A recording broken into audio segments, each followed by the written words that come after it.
Imagine this. The light from your phone screen isn't real. The air you're breathing, simulated. Even you, sitting there, thinking these thoughts, could just be a string of code. What if I told you that this reality, everything you feel, know, and love, is a simulation? But not just any simulation, a divine one, created not by machines, but by something else. Something ancient, timeless, omnipresent. So we ask, if this is a simulation, where's God?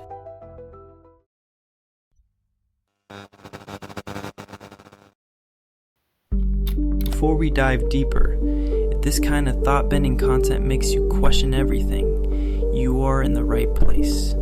Subscribe to UnderCode for more explorations like this one.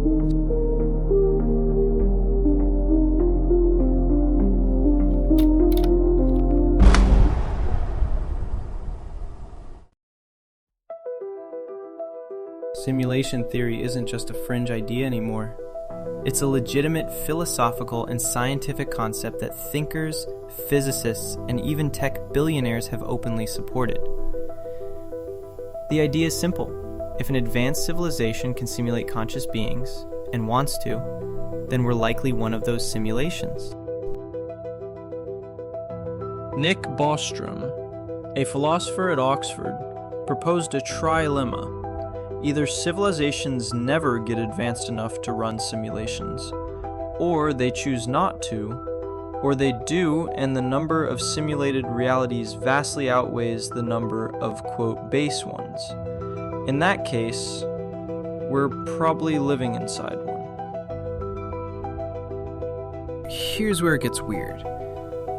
Because if this simulation has a creator, isn't that just God in another form? The programmer, the architect, the designer. Every major religion speaks of a divine creator. Simulation theory echoes that idea, but replaces robes and halos with wires and algorithms. Genesis says, "Let there be light." That could just as easily be a command line. Run environment Earth v1.0. The Big Bang. Boot up sequence. The Garden of Eden. A controlled sandbox. Religion and simulation theory aren't enemies. They might be different languages for the same truth. But here's the real paradox. If we're simulated, how are we conscious? How do lines of code feel joy, fear, and love? Consciousness is still one of the most unexplained phenomena in science.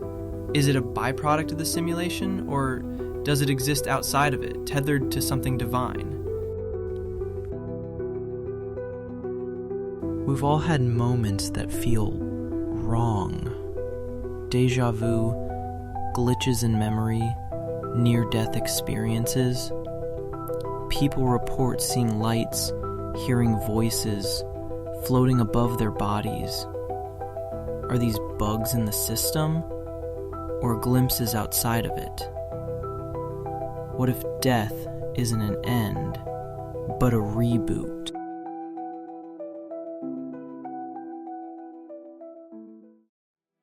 Religion talks about free will, so does simulation theory. But what if we're running on limited agency? Able to make choices, yes, but only within parameters coded for us. Are we really choosing? Or are we responding to lines of divine script?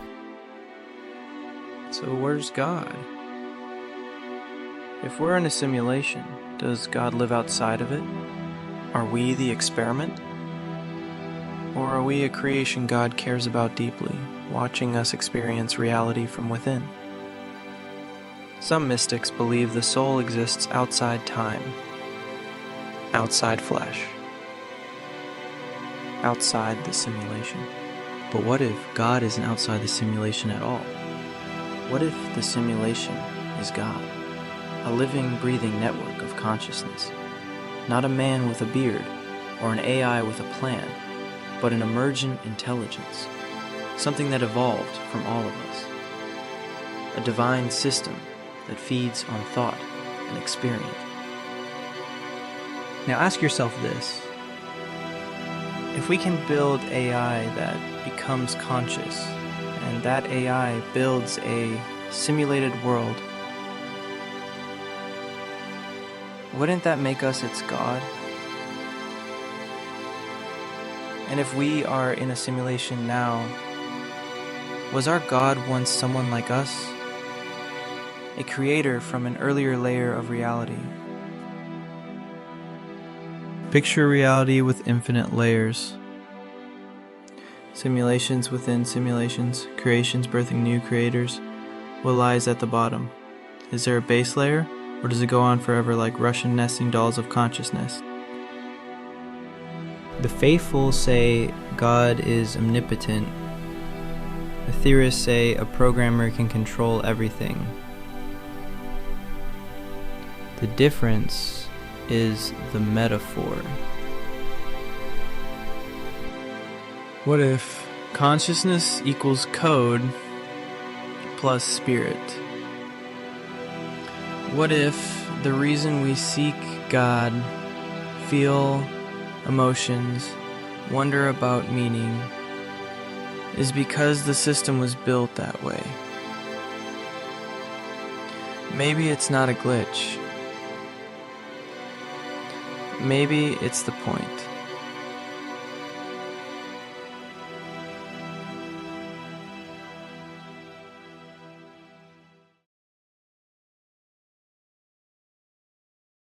If this made you question your place in the universe, leave a comment. Are we living in a simulation created by God? And if you want more content like this, subscribe to UnderCode. We're just getting started.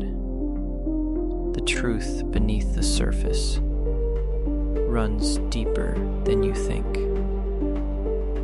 Maybe it's not about finding God, but remembering that something wanted us to exist.